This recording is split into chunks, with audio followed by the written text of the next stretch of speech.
Hello friends, जय माता दी. आज आपण राऊंड कट करणार आहोत गोलमध्ये. सगळ्यात पहिल्यांदा केसांना चांगल्या पद्धतीनं स्प्रे मारून भिजवून घ्यायचं आहे, ओलं करून घ्यायचं. नंतर इयर टू इयर करायचे केस. इयर टू इयर म्हणजे कानाच्या बरोबर सेंटरला भांग पाडून घ्यायचं. नंतर क्लिपा लावायच्या तिथं, ते मागच्या साईडला केस येऊ नयेत म्हणून. आणि बरोबर मागं व्यवस्थित विंचरून सेंटरला जेवढे आपल्याला केस कमी करायचे आहेत तेवढे कट करायचे.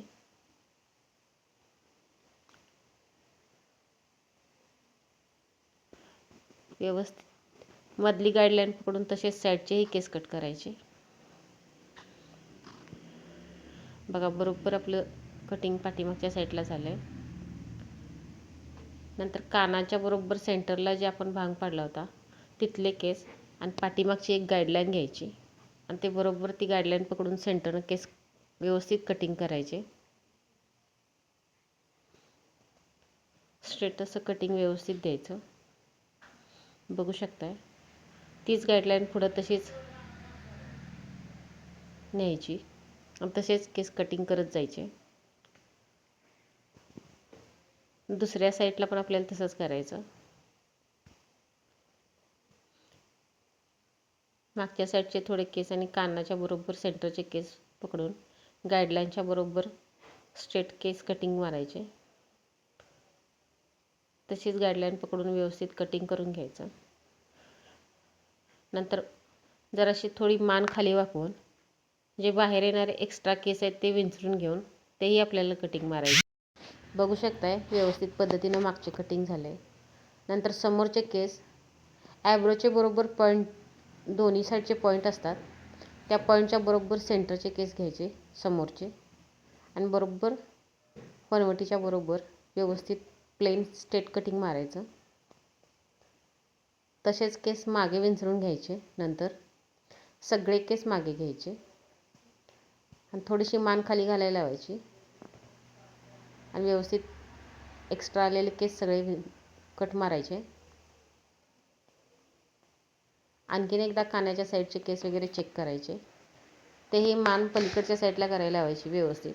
तेही बाहेर एक्स्ट्रा आलेले केस कटिंग करून घ्यायचे. दुसऱ्या बाजूलाही तसंच करायचं. व्यवस्थित कानाच्या साईडला केस विंचरून घ्यायचे आणि एक्स्ट्रा आलेले केस बरोबर गाईडलाईनच्या साईडने कटिंग करून घ्यायचे. नंतर अंगावर पडलेले सगळे केस काढून टाकायचे ब्रशच्या साहाय्याने. थोडीशी पावडर लावून. बघू शकताय.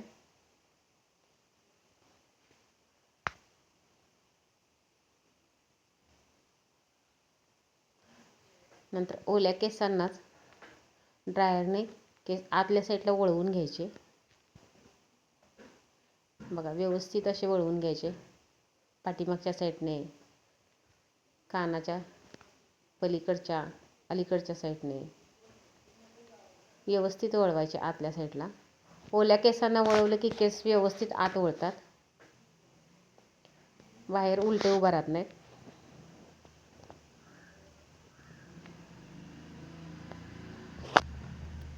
नंतर थोडंसं केसांना ड्राय करून घ्यायचं एकदा आणखी व्यवस्थित.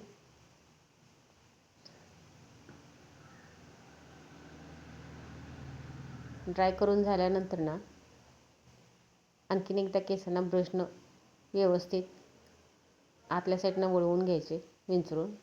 बघा, फायनली केस किती छान कट झालेत. बघा, एकही केस खालीवर दिसत नाही. बघू शकताय तुम्ही.